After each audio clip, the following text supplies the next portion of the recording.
Yeah, we're gonna snare some snowshoe hares again. I know you guys love it when I snare the hares, so we're gonna do it again. This time we're gonna do something completely different. We're gonna make what's called a rabbit pound. So what we're gonna do is we're gonna use some birch tips. And I didn't come up with it. I'll link you to another YouTuber out in Newfoundland who makes these things all the time. So it's a borrowed concept. I want to see for myself if I can make it work. I'm learning here alongside you guys, but I think you're gonna find this really interesting for survival, because you don't want to have to walk like a kilometer and set up a trap route and just waste a bunch of energy and calories trying to figure out exactly where the hare are. Just bring them to you. This is a pretty good spot because there's lots of droppings up here, and there's a couple trees that have fallen down that the hares have already been chewing on, and there's fresh sign all up here. You can see the rabbit's been sitting up there eating the tips of, I think it's a birch tree. It's a one that fell on its own. I'm going to cut my own birch trees because then they'll be fresh, and then we're going to set up a pound, like a dog pound, except it's going to be for rabbits. And then we're going to put a bunch of sticks up to make the hares go through, and then we're going to snare them.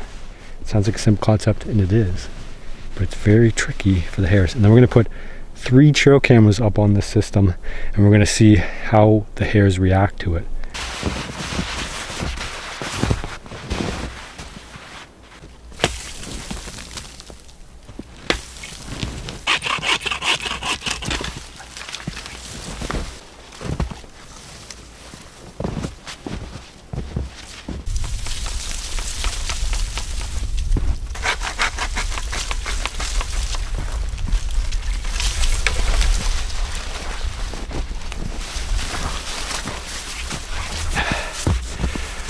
That's step 2. Cut some trees down. I'm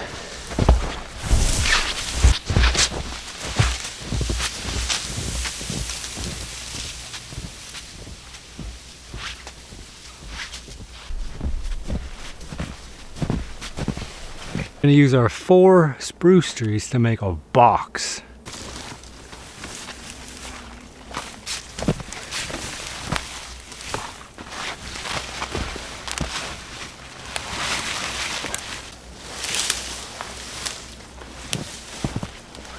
Alright, so we got our pound made up. It's basically our 4 walls, and we have a start of a door. All I've done is remove the branches here. I'm going to add 2 more vertical sticks here to direct them in. I'm going to put a snare there, and then on the other side we're going to make another entryway on this side, and then I'm going to do the same thing on the other side, and then we're going to put our bait on the inside.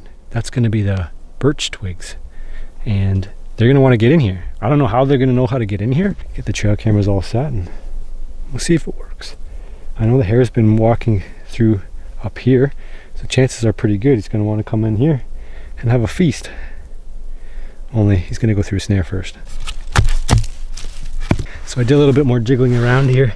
I got a nice sidebar here. I'm going to fill the rest of this space in after I get the snare set, so I get it just how I like it. So just inside the pound here, you can see another opening there and an opening over here. I'm not going to put an opening at the back here because, well, I could, but there's just really no pathway with all these trees over here, so there's no reason for them to come in. I think what's really good about the setup here is it's sloped downhill, so every rabbit that approaches is going to slide right into the snare instead of like having to go uphill into the snare. I think it's better if they drop down, so I'm making sure they have nice landing spots so they just like want to push right through. So now we got to get these snares set. 3 snares, so we go 3 for 3. I don't think we're going to go 3 for 3 because we've devastated this spot. We've trapped so many hares here already that we're resorting to the last little bit, which is trying to entice them all from different directions. We've snared I think 4 or 5 in this area already, so now we're getting down to the nitty-gritty. The hungry ones, we'll get them. Just need a little bit of this copper wire here. We don't want to shortchange ourselves. We want to make sure we have enough so that we're not trying to fight it or stretch it. This stuff doesn't stretch very good. It's made out of metal, and these snares are super easy to make, and carrying this wire around, it's like nothing. Like you wouldn't even know you had it.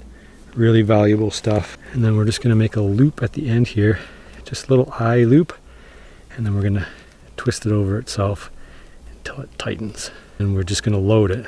So all I did was drew it back on itself so that it wants to close now. And then the rest of it, we're just going to put a little kink, and we want this to be fatter than it is wide so that they don't catch their whiskers on either side. The rabbit catches their whiskers. They don't think they can get through, I guess. They don't like things to touch their whiskers. It's kind of like cats. They don't like their feelers to be touched. So that's it. That's the snare. And then we're just going to set it about a fist height or so off the ground. We don't want this to be too fat, because if it's too fat, then what happens is the snare or the rabbit goes through its head, and then it can go through its paws, and then it gets a belly catch. And when you get a belly catch, you still get the rabbit, but the rabbit sits there and suffers for quite a long time.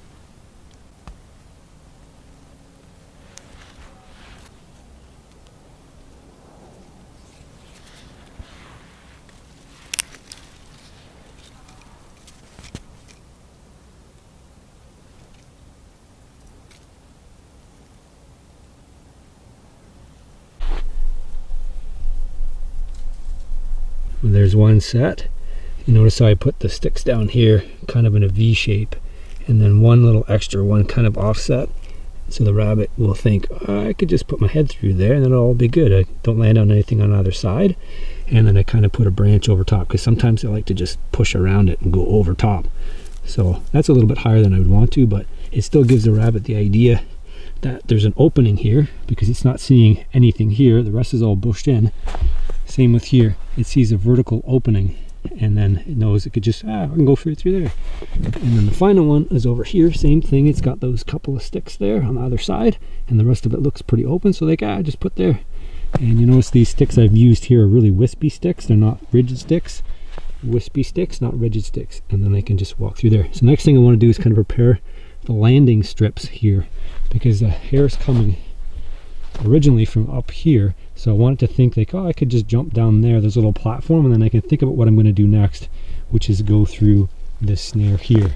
And this is just on the trail here, so they should be all comfortable to come down in here.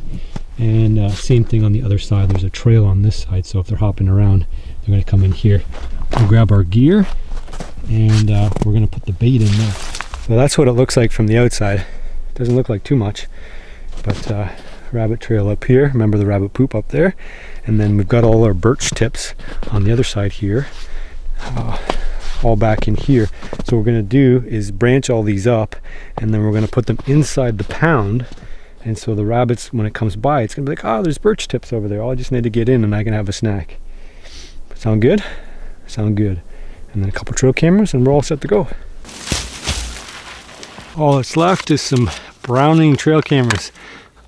Highly recommend these. They're not paying me to say this. They're just a really good camera. They did give me them for free, so there's that.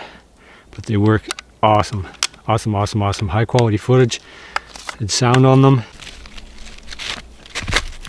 Okay, here we go. We're done. We got our pound. We got a trail camera on the far side over here. We've got one up there, and then the third one is up behind me here. So we have a camera on every single snare and all the way around. And I've also flattened right here up around, because that's where the hare was spending some time. So it's probably going to want to go up there, and it's going to be like, oh wait, there's some birch tips down there. All I got to do is get in. So they're going to come down, probably scoop down here, and then want to go in there, or they're going to scoop down to that trail down there and hop in the snare, hopefully. So all we got to do now is check in tomorrow. I see a foot. That means we got one. So he's on the top one here, which kind of as predicted, because that's, remember how they were coming in up at the top here and then spending a lot of time up there? Well, I smoothed this area out to make like a nice skid plane, so they could go this way and then come in the front way. But he just went he went straight nugget all the way in. So we got him biting. He was right through here. So we got ourselves a fresh rabbit, even with less than ideal snaring conditions. and he made a big fuss because he wrapped himself all the way around here. So that's pretty cool. This rabbit pound thing works. The other two are obviously not set, but we do have our trail cameras, so we can obviously check to see if we had any activity all the way around. He did exactly what I wanted him to do. He came down here, he paused on the landing spot that I did. Yeah. He looked in there, he must have seen them or smelt them, right?